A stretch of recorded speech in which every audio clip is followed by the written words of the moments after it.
انسان کی اخلاقی زندگی کا مطلب یہ ہوتا ہے کہ اس کا رویہ کیسا ہے، طرز زندگی کس طرح کا ہے، دوسروں کے ساتھ اس کے معاملات کتنے صاف ہیں، اپنے دل میں دوسروں کا احساس کتنا رکھتا ہے، اور روزمرہ کے معاملات کے اندر وہ کشادہ روح کتنا ہے، اور خندہ پیشانی اللہ نے اسے کتنی عطا فرمائی۔ ہم نبی اکرم نور مجسم شفیع معظم آقا دو عالم رحمت عالم صلی اللہ تعالی علیہ وسلم کے ماننے والے، ہم کریم محبوب علیہ السلام کے دروازے کے گدا اور غلام ہیں۔ اللہ تعالیٰ نے ہمارے نبی کریم صلی اللہ تعالی علیہ وسلم کی شان و عظمت کو بیان کیا اور فرمایا وَإِنَّكَ لَعَلَىٰ خُلُقٍ عَظِيمٍ، بے شک آپ عظیم الشان خلق پر فائز ہیں، آپ عظیم اخلاق پر ہیں۔ نبی کریم صلی اللہ تعالی علیہ وسلم کے اخلاق حسنہ نے، کردار و عمل نے دنیا کو دین کی طرف مائل کر لیا۔ شروع میں بڑی سخت مخالفت کرنے والے، پتھر کی طرح مزاج رکھنے والے، اور اپنے لفظوں کو بڑا تلخ اور ترش کر کے پیش کرنے والے رسول پاک کے اخلاق کے سامنے بڑی جلدی ہتھیار ڈالتے ہوئے دکھائی دیے۔ وہ کئی دفعے ہاتھوں میں روڑے، پتھر، خنجر، تلواریں اٹھا کے آئے، پر کریم محبوب صلی اللہ تعالی علیہ وسلم کے اخلاق حسنہ کا مقابلہ نہیں کر سکے۔ رسول پاک علیہ السلام کی میٹھی گفتگو کا کوئی توڑ ان کے پاس موجود نہیں تھا۔ حضور کے لب و لہجے کی شائستگی، کریم محبوب کا مسکراتا چہرہ، میٹھی، دھیمی، ٹھنڈی، دل موہ لینے والی باتیں، اور دلوں میں گھر کرتا ہوا لہجہ، الفاظ کی شرینی، اور رسول پاک صلی اللہ تعالی علیہ وسلم کا ناصحانہ انداز اور مائل کرتا ہوا لہجہ، اپنی مخالفت کرنے والے بھی اپنی تنہائیوں میں سوچا کرتے تھے کہ کبھی اس کریم کے غلام بن جائیں نا۔ بحث کر کے معاذ اللہ لوٹ کر جانے والے بھی رستوں میں کہا کرتے تھے لفظ لفظ سچا ہے، بات بات خوشبو والی ہے، ایک ایک جملے سے شہد ٹپکتا ہے، قریب جانے کو نہیں قربان ہو جانے کو دل کرتا ہے۔ یہ جو اخلاقی رویہ ہوتا ہے، یہی تو انسان کی اصل پہچان ہوتا ہے۔ اس کا جو اخلاقی رویہ ہوتا ہے وہی سوسائٹی کے اندر اس کے مقام کو متعین کرتا ہے۔ اگر کوئی شخص کہے کہ میں اپنے مال کے زور پر اپنے آپ کو منوا لوں، تو نبی پاک علیہ السلام نے فرمایا تم مال کے زور پر لوگوں کے دلوں میں گھر نہیں کر سکتے۔ تو یا رسول اللہ صلی اللہ تعالی علیہ وسلم پھر کس طرح لوگوں کے دلوں میں بسا جا سکتا ہے؟ تو فرمایا اپنے اخلاق کے زور پر۔ تمہارا اخلاقی رویہ ہے جو لوگوں کے دلوں میں تمہارے لیے گھر بنائے گا، جگہ بنائے گا۔ اس لیے نبی پاک علیہ الصلوۃ والسلام کی زندگی کے جو اخلاقی پہلو ہیں، اور اخلاقی پہلوؤں کا جو خاص حسن ہے، اس پر ایک نظر ڈالنا بڑا ضروری ہے۔ ایک تو یہ ہے کہ بہت عالمی، قومی، ملی باتیں کی جائیں، حضور کی زندگی ہر جگہ فیض دیتی ہے، اس پر بھی گفتگو ہو سکتی ہے، لیکن آج کی نشست میں کچھ چند ایک ایسی خاص باتیں جن کی ہر لمحہ، ہر گھڑی ہمیں اپنی نجی، عائلی اور ذاتی زندگی میں ضرورت پڑتی ہے، ان میں سے حضور علیہ السلام کی بارگاہ سے، اخلاق عالیہ سے چند باتیں آپ کی خدمت میں عرض کرنی ہیں۔ سب سے پہلی بات تو یہ کہ نبی پاک علیہ الصلوۃ والسلام نے اخلاقی زندگی پر زور بہت زیادہ دیا، بلکہ رسول پاک علیہ الصلوۃ والسلام نے فرمایا میں تو دنیا میں بھیجا ہی اس لیے گیا ہوں تاکہ حسن اخلاق کو مکمل کروں۔ اور پھر حضور علیہ الصلوۃ والسلام نے فرمایا کہ میں اس حسن اخلاق کو کس طرح مکمل کروں؟ گویا یہ بھی حضور نے ہمیں بتلایا کیسے مکمل ہوگا۔ فرمایا وہ میں اس لیے مکمل کروں گا کہ مجھے میرے رب نے ادب سکھایا ہے، سو بہت ہی اعلیٰ سکھایا۔ اب وہ آداب جو میں نے اپنے مالک کریم سے سیکھے ہیں، گویا وہ تمہیں سکھائے جائیں گے، اور وہ خوب آداب ہیں، ان آداب کو سیکھنا ہے اور اپنی زندگی میں ان کو لازمی طور پر شامل کرنا ہے، تاکہ زندگی خوشبو والی بھی ہو، زندگی با مقصد بھی ہو، زندگی با معنی بھی ہو، زندگی سے تکلفات نکلیں۔ صرف چند باتیں نبی پاک علیہ الصلوۃ والسلام کے اخلاق عالیہ کی۔ سب سے پہلے تو حضرت ابو ہریرہ رضی اللہ تعالیٰ عنہ روایت کرتے ہیں، ادھر انداز دیکھیے، آپ کا جو مخالف ہوتا ہے اس کے لیے کئی دفعہ انسان کی زبان سے بد دعائیں نکل جاتی ہیں،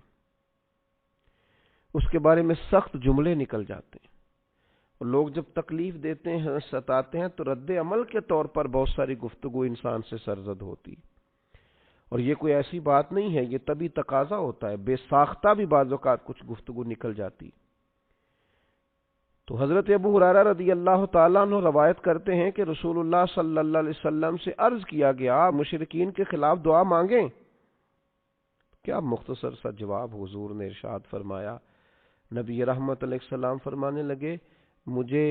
لعنت کرنے والا نہیں بنا کے بھیجا گیا، مجھے تو رحمت بنا کے بھیجا گیا۔ تو جو کام ہم کرنے آئے ہیں وہی کریں گے، گویا رحمت بنا کے بھیجا گیا ہے تو گفتگو بھی رحمت کی ہوگی، فضل و احسان کی ہوگی، کرم کی ہوگی۔ یہ مسلم میں موجود ہے۔ پھر انسانی زندگی کا ایک پہلو تو یہ ہوا کہ انسان اپنے مخالفین کے بارے میں بھی لعنت ملامت کا رویہ اختیار نہ کرے، اور ایک دوسرا پہلو ہوتا ہے انسانی زندگی میں کہ انسان جلد باز ہوتا ہے، تنگ پڑتا ہے بعض اوقات بڑی جلدی۔ اس کے لیے ہمارے ہاں پنجابی میں ایک لفظ بولا جاتا ہے، شاید وہ اس مفہوم کو زیادہ واضح کرے کہ جناب سوڑے پہ گئے ہو تسی، بڑی جلدی آپ کسی چیز سے تنگ آ گئے، اکتاہٹ بڑی جلدی فیل کرنے لگے، چڑچڑا پن آ گیا، چھوٹی چھوٹی باتوں سے ناراض ہونے لگے۔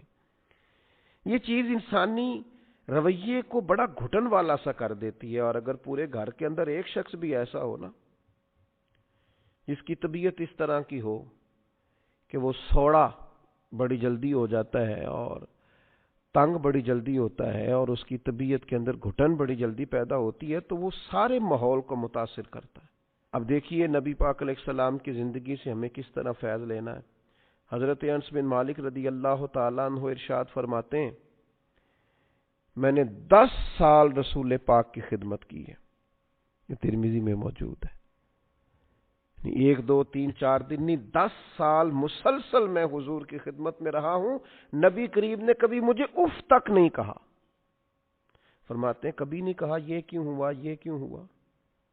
ظاہر ہے انسان ہیں، تبھی تقاضے ساتھ ہیں، بعض اوقات کام میں اوپر نیچے بھی ہو جاتا ہے۔ حضرت انس خود اپنے ایسے واقعات بھی بتاتے ہیں کہ محبوب نے کہیں کام کو بھیجا لیکن میں بچوں کے ساتھ کھیلنے لگا، ایسے مواقع پر بھی کبھی حضور کی طبیعت کے اندر معاذ اللہ کوئی تنگی نہیں دیکھی۔ اس اخلاقی پہلو کو اپنانے کی بڑی اشد ضرورت ہے کہ مزاج میں تنگی نہ ہو، گھٹن نہ ہو، ذرا ذرا سی بات سے تلخ ہو جانا، ذرا ذرا سی بات سے ناراض ہو جانا، اور اس طرح کے لوگ خود بڑی تکلیف میں آتے ہیں، اپنے آپ کو اذیت دیتے ہیں، اپنے دل میں پریشانی محسوس کرتے ہیں، بے چین، بے قرار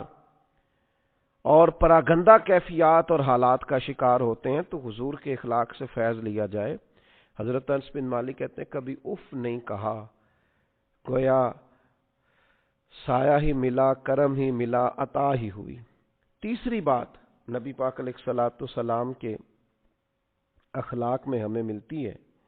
یہ بخاری شریف میں حضرت ابو ہریرہ رضی اللہ تعالیٰ عنہ سے حدیث مروی ہے۔ حضرت ابو ہریرہ رضی اللہ تعالیٰ عنہ روایت فرماتے ہیں کہ رسول اللہ صلی اللہ تعالیٰ علیہ وسلم نے کبھی کسی کھانے کی مذمت نہیں کی، کبھی کسی کھانے کی برائی نہیں کی۔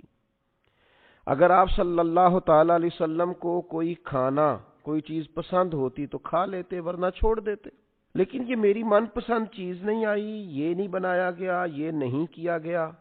یہ عائلی زندگی کو، نجی زندگی کو بڑا متاثر کرتا ہے، دوستوں کی محافل کو بڑا بھائی میں یہ نہیں کھاتا، یہ آپ کیا لے آئے، یہ انسان کی زندگی کو ایک متاثر کرنے، اگرچہ یہ چیز معمولی ہے دیکھنے میں کہ کسی شخص نے کسی چیز کو کہہ دیا مجھے ناپسند ہے، لیکن نجی زندگی کو بہت متاثر کرتی ہے۔ اگر آپ کو کوئی چیز پسند نہیں ہے تو بھائی باقیوں کو تو پسند ہے نا، آپ کو کوئی سبزی پسند نہیں ہے تو باقیوں کو تو پسند ہے، لیکن آپ کے رویے کا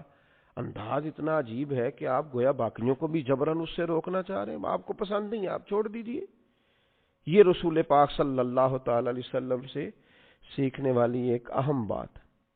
پھر چوتھی بات، حضرت جابر رضی اللہ تعالیٰ عنہ بیان کرتے ہیں، یہ بھی بخاری میں موجود ہے، فرماتے ہیں نبی پاک صلی اللہ تعالی علیہ وسلم سے جب بھی کسی چیز کا سوال کیا جاتا حضور کبھی نہ فرماتے۔ رویے کی سخاوت، کرم کی برکھا دینے کا انداز، ایسا کوئی محبوب کہیں ہوگا نہ کہیں ہے، بیٹھا ہے چٹائی پہ مگر عرش نشیں ہے، اور ملتا نہیں کونین کو کیا کیا تیرے در سے، ایک لفظ نہیں ہے جو تیرے لب پہ نہیں ہے۔ حضور نے کبھی نہ نہیں فرمایا، ہمیشہ عطا کرتے، اور اپنی امت کو بھی سبق دیا اس بات کا۔ حضور فرماتے ہیں بندہ دل کا غنی ہوتا ہے، اس کے مزاج میں وسعت ہونی چاہیے، طبعاً اسے سخاوت کرنی چاہیے۔ بڑی جلدی بڑی چیزوں کے بارے میں انکار کر دینا اور کسی بخیلی کا شکار ہونا، یہ مومن کی شان نہیں ہے۔ پانچویں بات، بڑی اہم، بڑی بنیادی، بڑی ضروری بات، جو لوگ کہتے ہیں جی میں تو اپنے اوپر کنٹرول ہی نہیں کر پاتا، میں بڑا سخت ہوں، بعض لوگوں کے بارے میں پھر میں نے کوشش کی لیکن میں کر نہیں پایا، وہ ذرا غور کریں۔ یہ بھی مسلم شریف میں سیدہ طیبہ طاہرہ حضرت عائشہ صدیقہ رضی اللہ تعالیٰ عنہ کی روایت موجود ہے۔ ارشاد فرماتی ہیں نبی پاک علیہ الصلوۃ والسلام نے اللہ تعالیٰ کی راہ میں جہاد کے سوا کبھی کسی کو اپنے ہاتھ سے نہیں مارا، یہاں تک کہ ارشاد فرماتی ہے نہ کبھی کسی عورت پر ہاتھ اٹھایا، نہ کبھی کسی خادم کو مارا، کبھی نہیں مارا نبی پاک نے جہاد کے علاوہ کسی کو۔ میں عرض کروں گا وہ لوگ جو سمجھتے ہیں کہ ہر چیز کا انداز ڈنڈا ہے اور ہر جگہ ہمیں سختی ہی کرنی ہے، کبھی طلباء پر، کبھی خدام پر، کبھی غرباء پر، کبھی کسی پر، کبھی کسی محتاج پر، وہ غور کریں۔ یہ روایت جو مسلم شریف میں موجود ہے سیدہ عائشہ صدیقہ رضی اللہ تعالی عنہا کی، یہ ایک بہت بڑا ہمارے سامنے اخلاقی رویہ حضور علیہ السلام کی بارگاہ سے خیرات لے کر رکھتی ہے کہ ہمیں غور کرنا چاہیے اپنے رویے پر۔ کبھی کسی کو نہیں مارا نبی پاک علیہ السلام، کبھی کسی عورت پر ہاتھ نہیں اٹھایا۔ لہذا ایسے لوگ جو خواتین پر ہاتھ اٹھاتے ہیں اور پھر اپنے آپ کو بڑی اپنے تئیں مردان کی ظاہر کرتے ہیں، وہ خیال کریں کہ یہ ہمیں حضور علیہ الصلوۃ والسلام نے رویہ سکھایا۔ پھر چھٹی بات، حضرت عائشہ صدیقہ رضی اللہ تعالی عنہا ارشاد فرماتی ہیں کہ نبی پاک صلی اللہ تعالی علیہ وآلہ وسلم کو اگر دو باتوں میں اختیار دیا جاتا تھا تو حضور آسان بات کو اختیار فرماتے تھے۔ مشکلات نہیں پیدا کرنی، لوگوں کو اذیت نہیں دینا، کوشش کرنی ہے اگر کسی کے لیے آسانی کی جا سکتی ہو، سہولت دی جا سکتی ہو، ایک ہی دفعہ کسی کا کام کر دیا جائے۔ اگر آپ کے اختیار میں ہے تو کسی کی مشکل میں جلد اس کے لیے گنجائش پیدا کی جائے، بلا وجہ لوگوں کو تکلیف میں نہ ڈالا جائے۔ اور پھر ساتویں بات، اسی حدیث کا اگلا حصہ، حضرت عائشہ صدیقہ رضی اللہ تعالی عنہ فرماتی ہیں نبی پاک علیہ السلام نے اپنی ذات کے لیے کبھی کسی سے انتقام نہیں لیا۔ ہاں اگر کوئی اللہ کی حدود کی خلاف ورزی کرتا تھا تو آپ اللہ تعالیٰ کی رضا کے لیے اسے سزا دیتے، ذات کے لیے کتنے جھگڑے ہمارے جو صرف ذاتی